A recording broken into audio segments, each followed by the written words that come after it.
All right, everyone, it's time to talk about an interesting legal case and perhaps its future ramifications between the SPLC and a man named Maajid Nawaz, who runs an anti-extremist site. Now, backstory, and I believe I'm pronouncing his name correctly.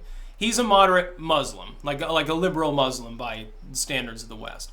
And he goes after and tries to argue against and stop Islamic extremism, basically saying, hey, you don't speak for all Muslims, so stop it, opposing the Al-Qaeda stuff.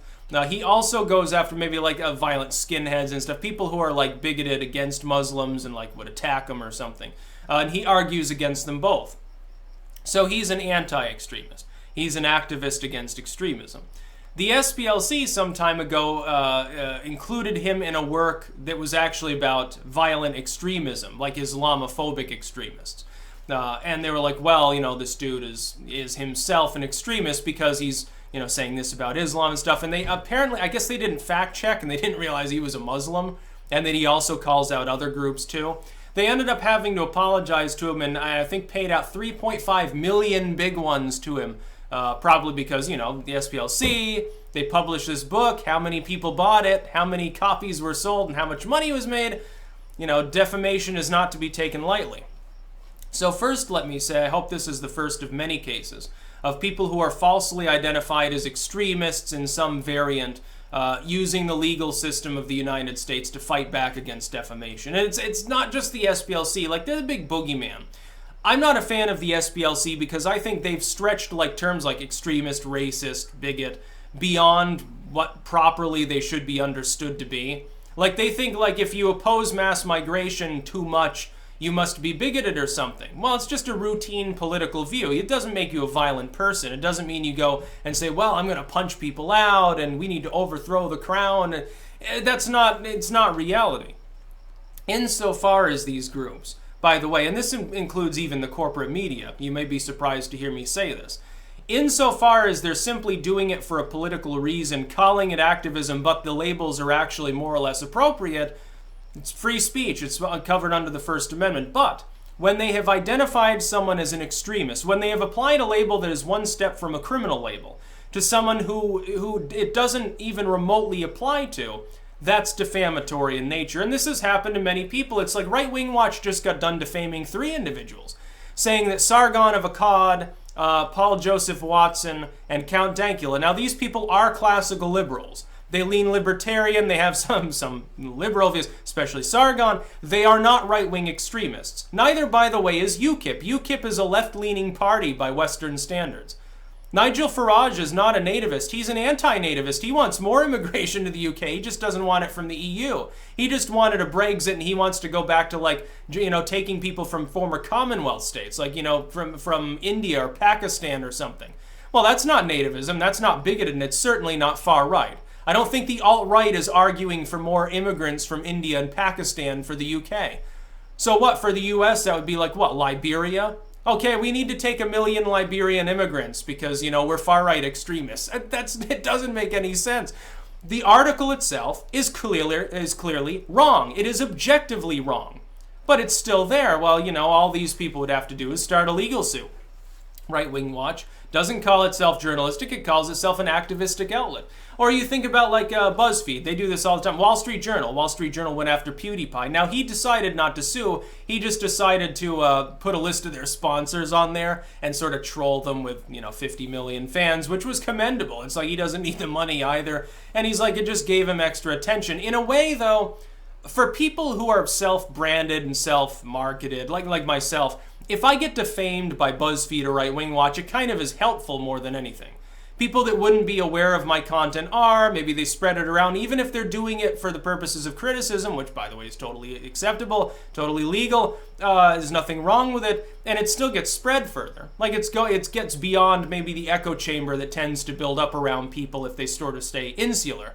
If a person is not edgy, there's no reason for anyone to dislike their material, they're going to tend to devolve into an echo chamber.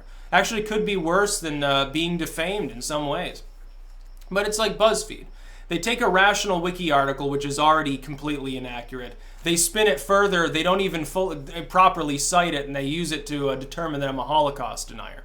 Well, that is objectively wrong. I don't deny the Holocaust. I could probably sue them for defamation because fairly clearly for political purposes, and I directly compete for the same sort of audience. And I'm like, yeah, but that takes a lot of time. It also takes a lot of fundraising. Lawyers are expensive. Like when Sargon was raising tens of thousands of dollars there, people were, oh, he's making money, he's cheating people out of money. It's like, you do realize he has to hire a high-class lawyer to fight off the type of copyright case he's engaged in. Especially when if you get found guilty of anything, even in a civil sense in the UK, you could probably get thrown in jail. He knows he's got a target on his back. The British government doesn't like him. They're certainly aware of his existence considering his audience size. Paul Joseph Watson, it's the same thing. People have to walk on eggshells. Sometimes I think that they're afraid of groups like the SPLC. It's like on the surface it's some bravado and they're like, well, basically fuck them. But inside they're like, oh, I hope that they don't do a write-up about me. It's like, yeah, but if you look at it, they were trying to, was it them or the ADL that had written up Andy Worski and said he was like anti-Semitic and a far-right bigot or something? It's like, are you nuts? Why don't you actually pay attention to his material? Or what group was it? I can't recall. One of them had written him up, and they had said basically he admitted to sexually assaulting a woman. Now, if you actually listen to what he said in context and his explanation, it's not sexual assault. Totally not. That's a determination that a criminal court has to make. You can't just say, well, this rises to the level of it, he admitted to it, therefore a legal definition applies. That's not your determination to make. A court would have to do that. He could sue you for defamation. He probably should. I don't know if anything's in the works for that. People need to start getting tough on groups that defame them. For the purposes of defense of the alt media, that also means probably, in some cases, we have to defend one another in a monetary sense. Like supplying one another with our leverage to crowdfund the means to actually wage a legal defense. It might be necessary to do because, if you look, my prediction from 2016 came true almost in a scary degree, which is that the corporate media, in conjunction with these groups, variously activistic or craptivistic, depending on who they're going after and what they're doing at the time, and I'm willing to admit, yeah, these groups, they can do a very good job. They can actually go after someone who is violent, actually despicable extremist. The problem is 9/10 of the people that they put on their lists aren't extremists. They're not violent people. They're just regular average Joes that are trying to get by in the world, and they get like completely defamed all the time. We may end up having to defend one another beyond simply, hey, acting incredulous because something is defamatory. Like I'm saying, Dankula and PJW and Sargon, they're not extremists. The article written about him is bunk. Worski's not an extremist. The article, the defamation of him is undue. But that being said, it goes further than that. If there actually is a case waged, it makes sense to defend one another how we can. Not everyone's at liberty to do so, but we certainly are at liberty to mention it to our audiences, collectively numbering in the tens of millions at least, just within a general core of the creator community. It's tens of millions of people. That's a lot of leverage. It's a lot of airtime, a lot of free publicity, a lot of potential legal weight as well. I would say that it's important to prop up alt tech as well, because I remember on alt tech now looks a lot like the current big tech firms looked 10 years ago. Like if you looked at YouTube and its composition 10 years ago, it is a little bit like Gab. When these groups like BuzzFeed complain about Gab is skewed towards hyper-religiosity and is like, irreverent and edgy and offensive.